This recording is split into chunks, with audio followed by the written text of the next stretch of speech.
Nous allons aujourd'hui étudier les temps de la République.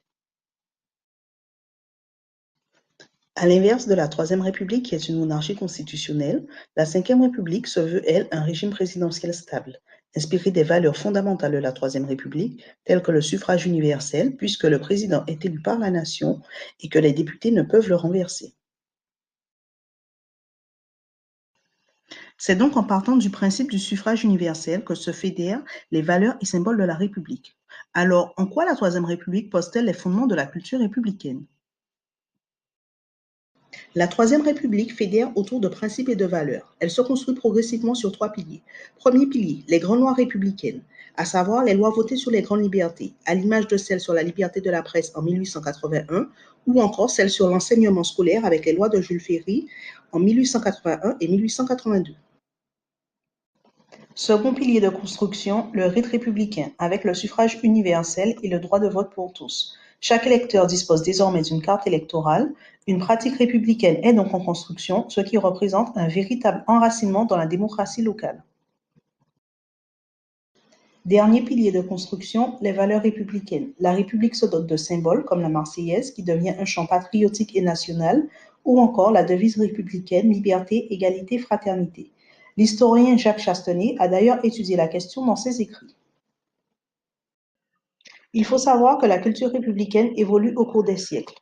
La Quatrième République est marquée par une grande instabilité gouvernementale.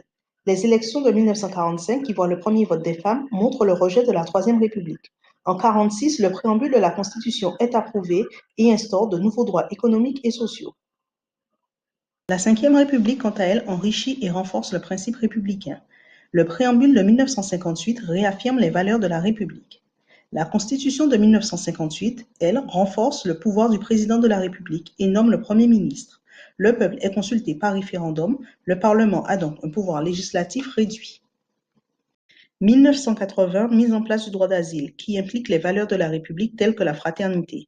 En 1982, la loi de décentralisation permet de rapprocher le pouvoir au plus près du peuple, pour ainsi donner plus de valeur au principe gouvernement du peuple, par le peuple, pour le peuple. En 1989, la Convention relative aux droits de l'enfant renforce la Déclaration des droits de l'enfant de 1958.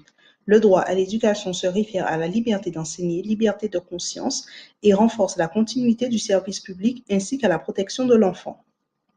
Le principe de l'égalité de droits des hommes et des femmes au travail s'est renforcé par le principe de la parité homme-femme.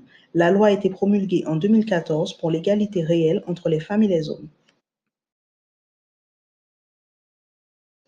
En conclusion, ce qu'il faut retenir, c'est que la culture républicaine s'établit sur des principes de droit, de liberté et de devoir. Cette culture a évolué au cours des siècles et des différents régimes pour concourir au sentiment d'appartenance à une nation libre qui protège ses citoyens et qui est solidaire à l'image des French Doctors. Il aura fallu l'expérience de plusieurs régimes politiques et l'élaboration de principes constitutionnels pour aboutir à ce sentiment. D'autant qu'au regard des nouvelles lois qui renforcent ce sentiment, il est à envisager d'autres dans l'avenir. La laïcité, particularité française, reste encore un principe à défendre et forcément à étoffer par de nouvelles lois.